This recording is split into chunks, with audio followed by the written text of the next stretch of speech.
Hey folks, Professor K here.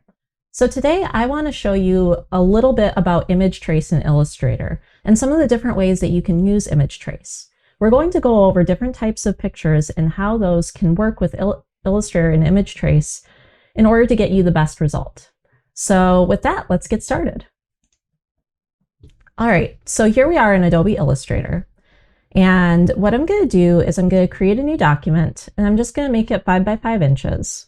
And we're going to try a few different image options in here to see what the image trace option does. So here I just have a number of sample images, and we have a couple that I did in Procreate, including this lovely lettering that says thanks, these bunnies, which are going to be a little bit easier to trace, a New England GiveCamp logo that I just recently did for a t-shirt, and then this highly illustrated carrot typography. And you can see videos of how some of these were done in my sketchbook. But for now, we're just going to focus on how these each interact with image trace. So let's take thanks for an example here and just kind of drag and drop it right in. It's going to come in really big. That's all right. So our goal with image trace is to take this from a pixel-based image to a vector-based image, something that has nice clean lines that we could say use for a logo. When you import or place an image in Illustrator, you're going to see this image trace up at the top. And if you don't see this, just remember that you can go to Window, Workspace, and Essentials Classic to get to it. Go ahead and hit image trace and let's see what happens by default. Now you may get a warning that image tracing will proceed slowly with a large image, especially if it's high quality. So let's go ahead and hit OK and just see what happens. Ooh, not very good, huh? Sometimes when you do image trace, Illustrator will do its best job to try and figure out where the lines are, but you might need to adjust some of the properties in the panel. Many people will go through and actually adjust their images in Photoshop to be more black and white in order to make this work a little bit better. But here, let's just focus on the image trace panel and see if we can work with what we've got here. Under the image trace panel, you'll see a number of presets. This one's the default, but if we wanted, we could choose, say, shades of gray instead of black and white. So let's see what shades of gray does here. Oh, well, look at that. That kind of preserves some of the illustration that I've done in this drawing here. But is it really what I want? I don't know if this would make a very good logo. When I take a look at it closely, some of these little areas here are just not very good looking. There's some pointy areas. This isn't really what I'm looking for. So what I'm going to do is I'm going to select the black and white logo, and that's going to put me back to where I was before. In this case, when we want more of the black to show, we need to adjust the threshold. The threshold changes what level a pixel is determined to be black or white. So Illustrator is making this calculation. Is this pixel a black pixel or a white pixel? And right now it's reading the light grays as white pixels because they're closer to that side. Towards this side, you will have less pixels being black, and towards this side, you'll have more reading as black. So let's up the threshold and see what we get. I like to kind of do this by hand and just notice the changes. Sometimes it might be helpful to have an idea of what this looked like before you did the image trace. In this case, use the preview button to deselect and see what it used to look like. Or if Illustrator isn't cooperating, which in this case it's not, the other thing that you can do is just place it inside Illustrator, and that's what I'm going to do. So here I'm just going to place it one more time so that I have a reference image to see what the original image looked like. That's actually not too bad. That's looking pretty good. One thing I'm noticing is it's lost some of the subtlety in the way that things overlap. And some of the lines here are getting a little lost. So as I up the threshold, I'll get some of those lines back, but I will sacrifice some of the beautiful thin lines on my type. As I lower the threshold, I'll get some of that back.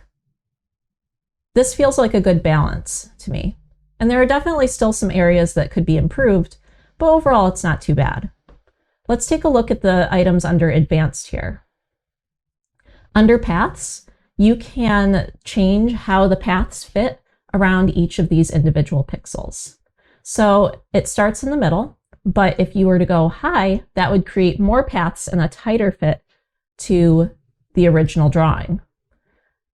Let's put it on the very low end here, and notice that this changes a lot and it gets a lot simpler. What's happening is Illustrator is trying to use fewer paths to create the same result. Let's go back to the middle here and just set it right where it was, because I was pretty happy with that. With corners, the same thing. More corners has more emphasis, and you're not really seeing a whole lot of change there, but let's do less corners. And now it's a very subtle change, but watch over here as I change this. More corners, very sharp. Less corners, you're starting to get these weird wobbly lines.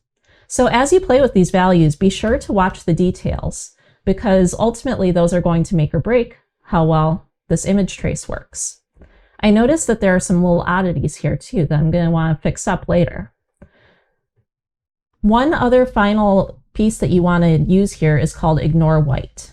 Ignore White will basically make your life a lot easier. Check it, and what will happen is that when this goes to trace, you won't have to take out the white from the image. So this little slice of white here, normally what would happen is that would show up in your final traced vector. But when you choose Ignore White, you don't have to do that anymore. Here we can see a summary of what's happening here. We have 11 paths, 340 anchors. That's a lot in one color, but overall not too bad. Once we're ready and we're happy with what our image trace looks like, we're ready to convert it fully into a vector, you're going to hit Expand, and that will finalize the tracing result. Now notice here, I'm going to draw behind this in a different color. And if you have this happen, it might be because you selected black and white in the image trace. Just go up to your color panel right here and make sure that RGB or CMYK is selected. I'm going to work in RGB for this one. Okay, and now we can see that. So now you can see that this path here, there's no white in it. Now, if we had not selected this Ignore White, if we had forgotten to check that, let's go ahead and uncheck it and see what happens. Let's hit Expand, and then let's try putting a nice color behind this, just like we did before. Now you can see that the white is included. So you would have to manually go and delete each of these using your direct select tool. Don't do that. It's a real pain in the butt. Instead, just make sure that when you actually go to do your image trace, you have Ignore White selected. It'll make it much easier. Let's go ahead and finalize this by hitting Expand, and then again, just double checking that we've gotten the correct background color. I'm going to use like a nice blue here. Make sure that RGB or CMYK is selected, and then make sure that this is in the back by using Shift Command and then left bracket. And that will send that layer to the back as usual. All right, one down, right? This is looking really, really good. And that's how you could do a basic image trace, even with an image with some grays in it. It came out pretty well. I really like the way that that looks, and that would make a pretty decent logo. Let's take a look at our bunnies here. The bunnies should work pretty well.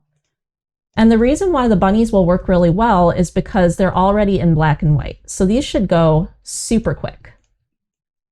When we go to image trace them, what we're going to say is just hit image trace, hit OK. Here we have black and white, and there was almost no difference. It's almost indiscernible. It looks really good. In fact, it's kind of even neatened up my drawing a little bit. I'm going to go ahead and make sure I set Ignore White. And oh, look at that. You can even see it in the preview, the result of it. Hit Expand, and bam, easy peasy. We've got some bunnies ready for our logos.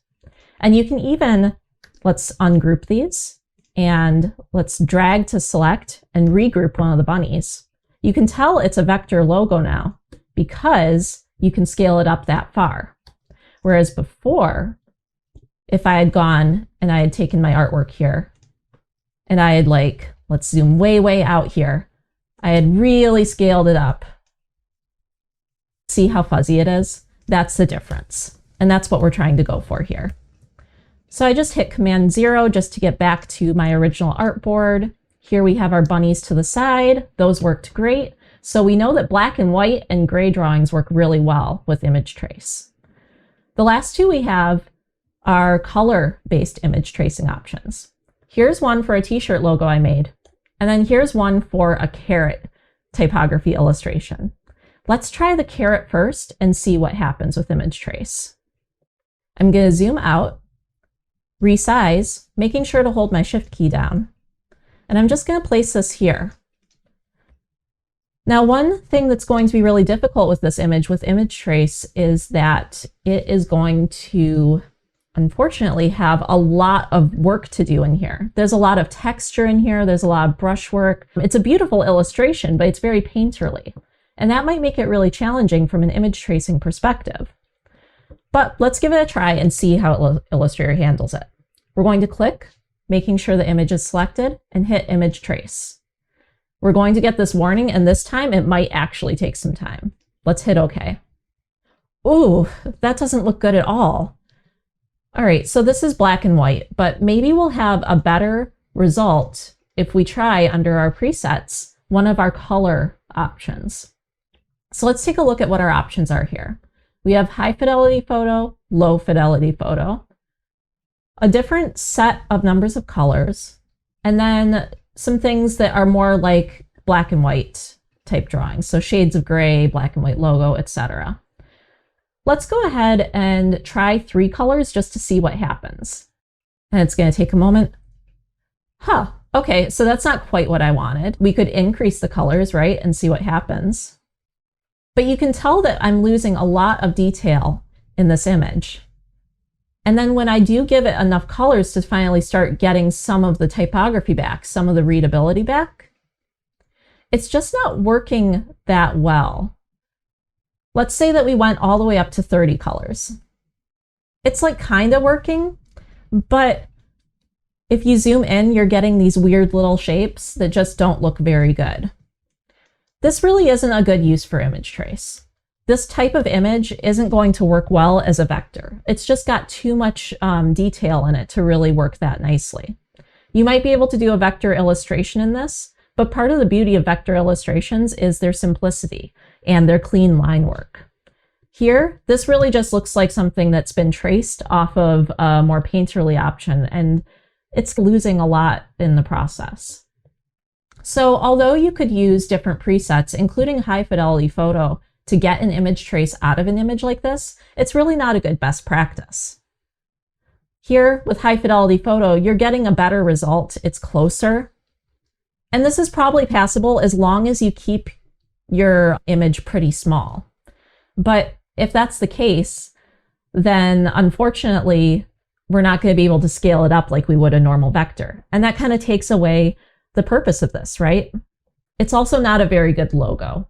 So we're really looking at image trace as like a way to help us get to a logo. This is not the kind of image that's going to help you with that. Finally, I'll point out one other thing with the high fidelity photo preset. Look how many paths and anchors we have now. 32,000 anchors, 2,729 colors. That's huge. This is a big file, whether or not you realize it.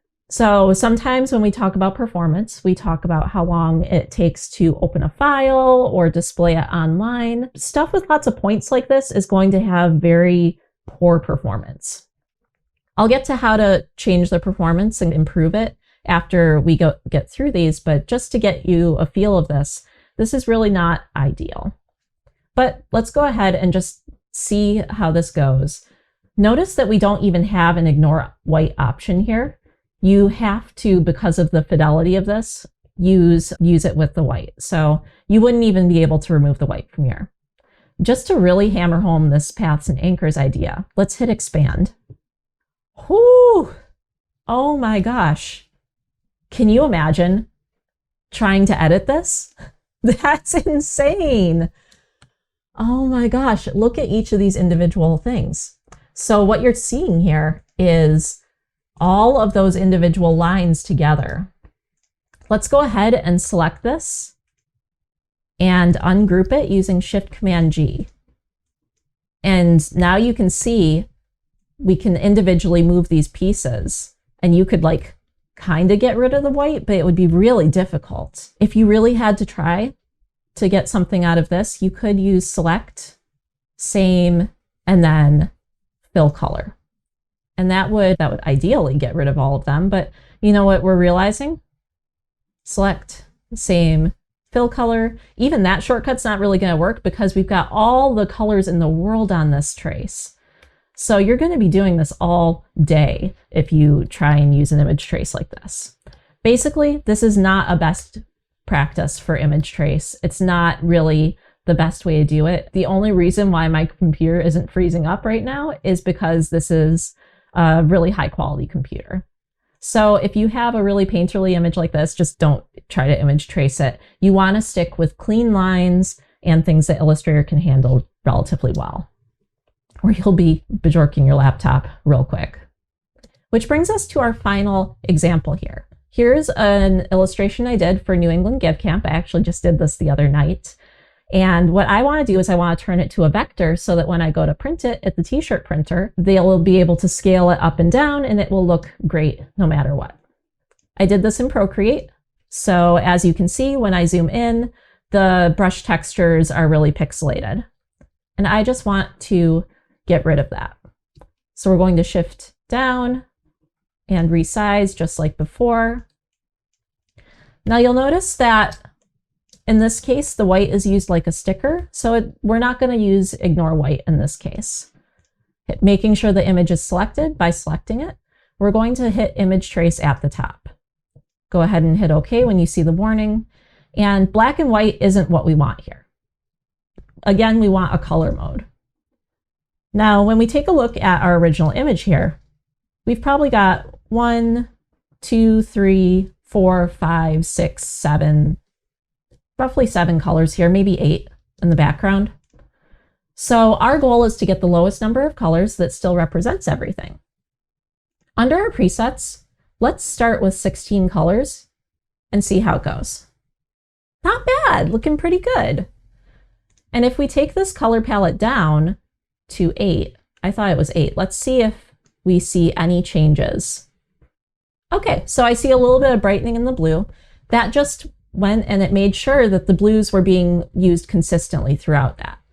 Now, if we were to go any further down, we might start to see color degradation. So see how that cut out the red? You don't want to do that. Let's go ahead and put this back to 8. And I'm actually pretty happy with this result of the trace. It looks like we're doing our best here. So what we may need to do is we may need to go back in and manually pop this back in using some tricks and the Pathfinder tool. But overall, this is okay. It actually does get the house down pretty well. It's not too bad. So we just have to go back in and clean this up. Whenever you're using image trace, make sure you double check that you are actually making sure that everything comes through properly. Now, if we introduce more colors to it, we might have a little bit more luck. Maybe we'll get back that middle of the A. It doesn't look like it though. So as I think about problem solving for this, I think we're just going to have to see how this looks really pixelated. You don't want that many paths, right? That's really gross looking. We may just need to do our best here and clean it up after. Let's get it a little closer back to the defaults. In fact, let's just reset it to the defaults. Let's do 50 here and 50 here. And let's see if we got most of it. If we can't get all of it, what can we get?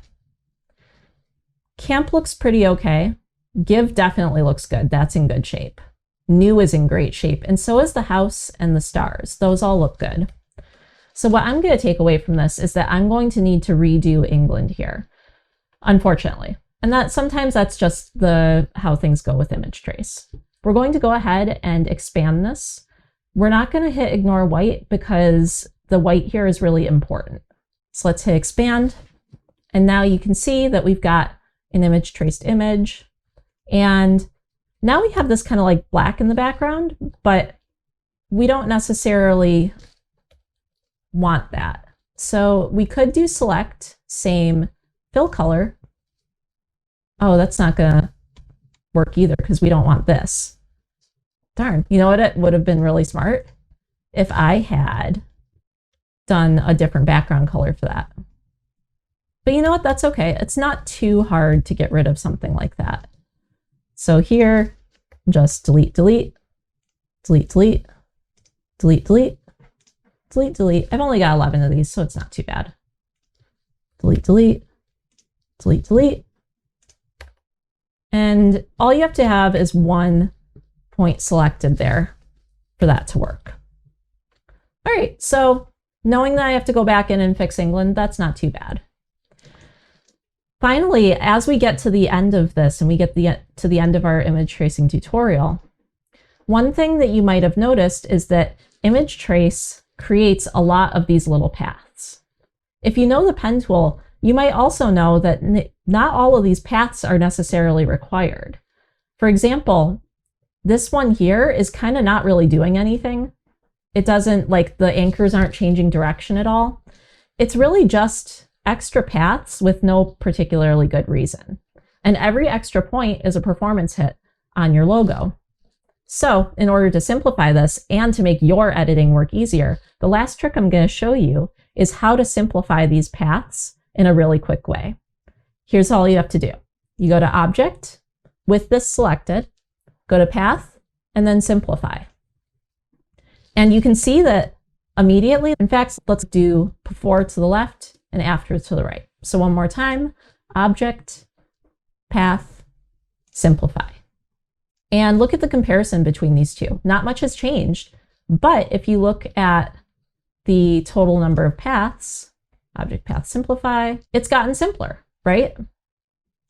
And if you want, there's even some options during that you could adjust. So let's notice here that we have our different points here, and you could change the slider and just go as far as you need to without significantly changing the image. And that will, let's say 76 points, that's already a pretty good savings. And you can see this is even smoothing out some of our curves as we're doing it.